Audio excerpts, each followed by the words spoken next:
Okay, so now that our ball is bouncing off the walls, we need to actually start it moving properly within our game. And to do that, we're going to create a simple script that will get our ball moving once the game starts. So we'll go into our scripts folder, and we're going to create a new script. So we're going to go create C# script, and we're going to call this script ball controller. So as created, we're going to double click on it, and it'll open up in MonoDevelop by default. And of course, you may be someone who has set up Microsoft Visual Studio is another good option for editing within Unity, but we're going to stick with the default system, which is MonoDevelop, and use that to demonstrate everything as we go through. So once MonoDevelop loads up, we'll be given this kind of default script file that Unity has. So just in case you've never encountered any kind of coding like this at all, and specifically coding within Unity, we're given these two different elements here that we can use within our game by default. So these are our start function and our update function.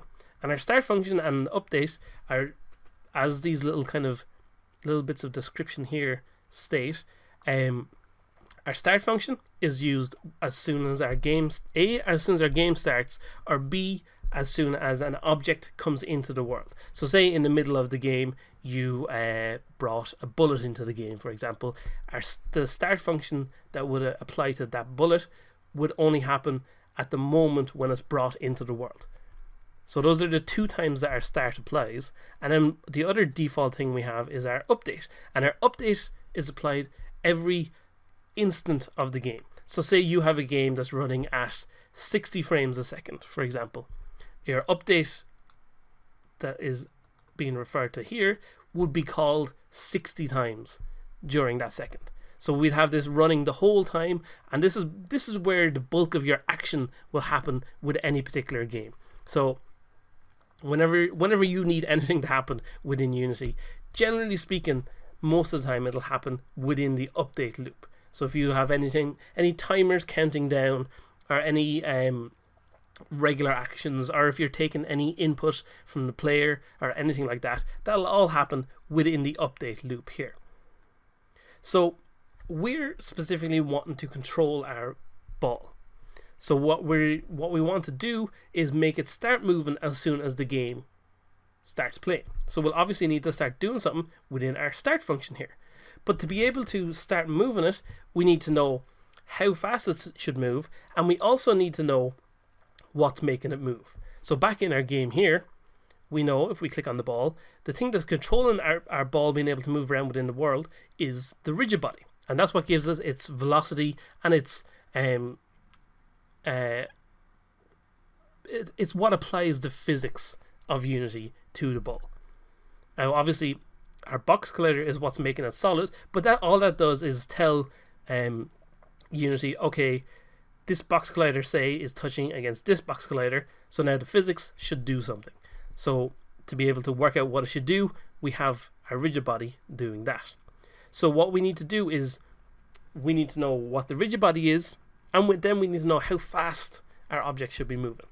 So to know how fast our object should be moving, what we're going to do, above our start function here in this little gap, but below where we have public class ball controller mono behavior, so inside this set of curly brackets we have one opening bracket here and one close one down here. Just above all of that, we're just going to say here public float start force. So what are all these things here we just created? Again, if you've never encountered any kind of coding like this at all, it might be a bit confusing at first, but you'll see it's all made of very, very simple building blocks that add up together to make your games simpler than you would think they could possibly be, really. So we have at the start here, we have public. All public means is that we'll be able to interact with this thing that we're creating here back within Unity. So over here, for example, in our rigid body, we can see here there's a mass of 1 and a linear drag of 0. And the reason we're able to change these values at all is because they're set up as public. The other option is to set it as private. So a private float start force would mean that it wouldn't appear here in Unity and we wouldn't be able to interact with it. So we want to make sure that we set anything that we want to be able to set. So for example, we know that we want to be able to set how much force our object will have to start off with. We know we want to be able to set that within Unity. So that's why we make it public. So next thing we have is float. And float is basically a number value. So there's two basic types of number values within Unity. There's floats and there is ints. So what's the difference between them? Very simply and very straightforwardly, an int value here refers to integer, and what it is any kind of whole number. So it can be 0, 1, 2, 3, 4, 5. It could be a million, it could be a billion. But the important thing is it doesn't have any decimal places within it. Whereas a float value can have decimal places. So it could be 1.3, it could be 2.4756, whatever. It could be a billion point 3, whatever you want. But the point is that an int value can only be a whole number, and a float number can be any number that has a decimal point within it. So that's our first two bits dealt with here. And then finally we have this bit, start force. And start force is just the name that we're giving this float that we're creating. So we're creating a public float. So what we're saying is, okay, we need to have a number that we can use that has a number that we can use that has a decimal place within it, and we're going to refer to it as start force. So if I was to save this now and go back into Unity, we're going to apply this script to our ball before we do anything else, before we go any further really. You need to it's gone now, but we'll see it again, I'm sure, is when we save a script in MonoDevelop here, when we go back to Unity, what you'll see is a little circle spinning in the corner here, and that means the script is compiling, and once it finishes compiling, we'll be able to do stuff with it. So we'll come across that again very soon. But if we go to our ball here, we want to apply this script that we've created to it. So there's two ways to do it. We can go to add component and we could start typing in our ball controller script, and you'll see it pops up in the list here. Or what we can do is just click and drag. So we'll grab our script here and drag it over to add component, and just below it we'll drop it in there, and now we have our ball controller script there that we can interact with. And we'll see that the object we created, or sorry, the number we created back over here, our start force, you can see in our script here we now have a start force value. So if we want to give this a number, say we'll give it a start force of 5, I think will be useful. At the moment it won't actually do anything, of course, because we haven't applied that in any way. We've just said, okay, here's a number that we're calling start force, and we can now interact with it here because we made it public within Unity. So if we go back to the script, just to clear up one little thing as well, over here we've created the value and we made it with a small letter to start with and then a big capital F in the middle of it. But if we look back in Unity, we'll see we have start force here, we have a capital S at the start now, and we also have a space in the middle of it, which we didn't write in when we created the name. So you might be thinking, oh, is start force like something that Unity would understand automatically? It isn't. It's simply the way we write variables, which is what this is now. It's a variable that we've created, and it's the way we write them within Unity. And it's kind of the common kind of way these things are written within coding, is to always start the word with a small letter, and anytime you want a new word starting, you make it a capital letter. So if I was to say start force number, for example, if I'm to save this now, go back into Unity, we'll see this little compiling, little kind of loading symbol or whatever you want to call it. And what we'll see now is it creates a space and then it says number. So basically any capital letter that you use here, it'll create a space before it within Unity, just to make it more easy to read for us as we go through.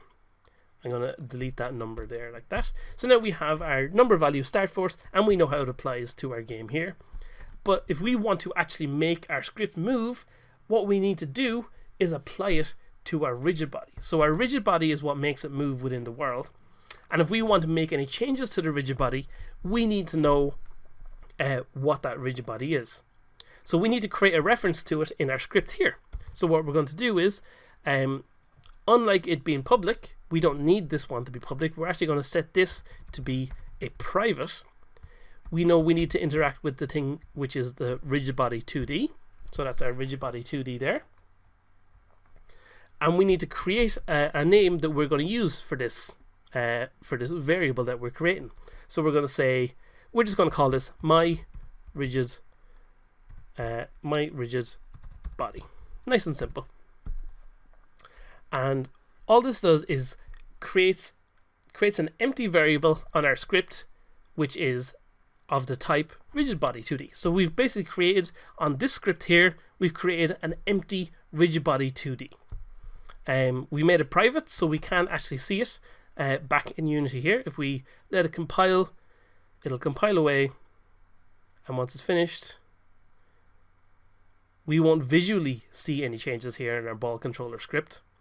But there is a way to be able to see them, and it's a very simple thing and a very handy thing actually as well. If we go to these three little lines here, we've got some options we can use for our inspector, and we can hit debug here like this. And when we switch to debug view, that basically it changes how we view all the objects within the world. You can see we get some different options for our rigid body and for our sprite render and stuff like that.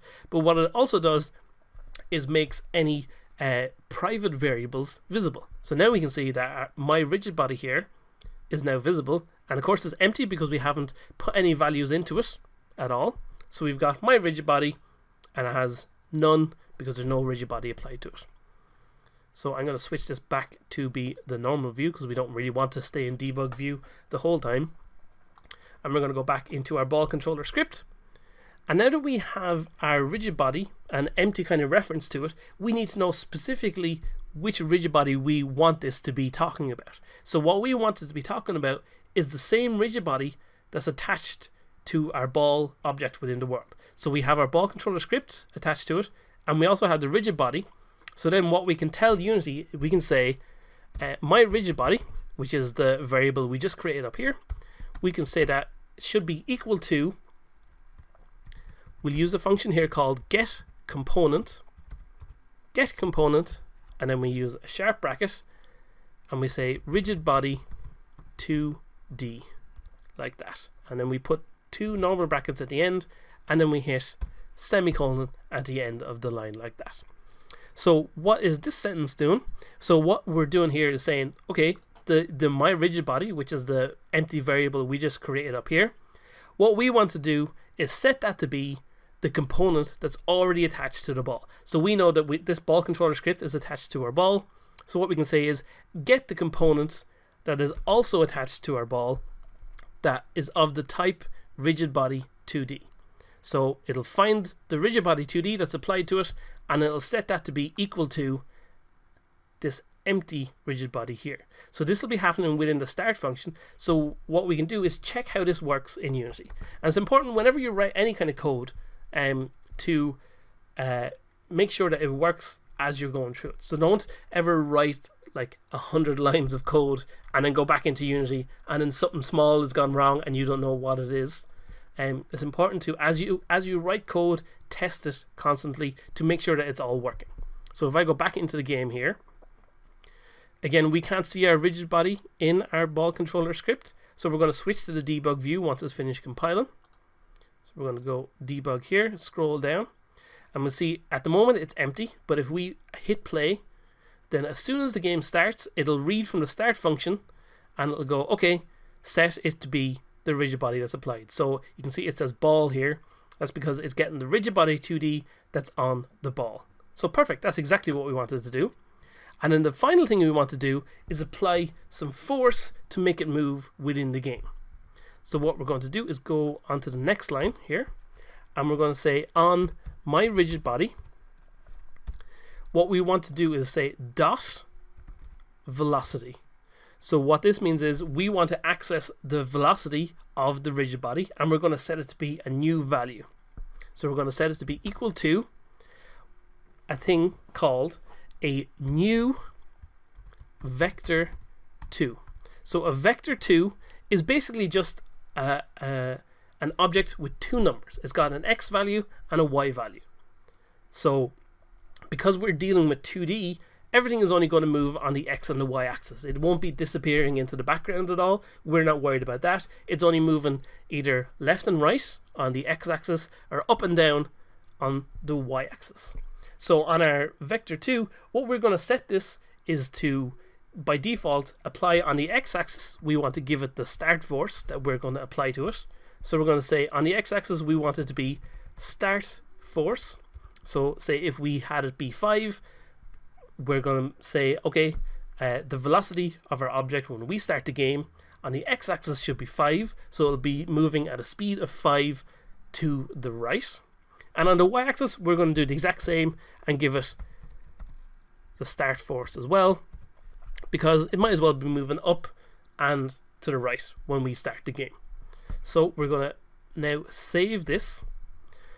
Before we go back into Unity, there's one more little thing we need to be aware of whenever we're creating scripts, and that's to make sure that any line that we create where something happens, so say for example on this line we've set our rigid body, my rigid body variable to specifically be the rigid body component. At the end of that line we need to make sure and put a semicolon at the end of the line. If you forget a semicolon, basically the script won't know what to do and it won't run in the game. And forgetting semicolons is probably the most common coding error that anybody does, and you are guaranteed to do it when you're making a game. It's one of those things that everyone forgets about sometimes when you're coding away, but it's a very simple thing to fix and a very simple thing to create. So basically, if you get an error within Unity, your first question should be, did I leave a semicolon out somewhere? So it's important to remember at the end of any line where you're making something happen, you put a semicolon in. So on these lines we're making something happen here, but on these ones up here, for example, the thing we're making happen is that we're creating an object within the game. So it's important to remember always to put your semicolons in place. So now that we've applied our forces to our rigid body, let's go back into the game here. Let that compile down in the bottom corner there, and then I'm going to switch this back to the normal view. I'm going to set our start force to be 5 like we had before. It got reset because I was changing the name of the variable. That's another actually important thing to remember. If you change the name of a variable, it will lose whatever value you've given it. So when I change this to be start force number, it reset it back to be 0, and then when I set it back to be start force, it still remained at 0. But now we've set it to be 5, so let's hit play, and what we should see is our ball fly up in this direction and bounce off the wall. There you go, we got our ball bouncing just the way we wanted to. I'm going to just move it over to the side here just so we can get a little bit more action out of it than just bouncing off the wall once. But you'll see now that we've applied a force that will start our game, and we've also got it bouncing off the walls just the way it should be. So there you go, we've got our ball moving just the way we want. So let's start making it so that we can move our paddles up and down, actually start interacting with what the ball is doing. こんにちは。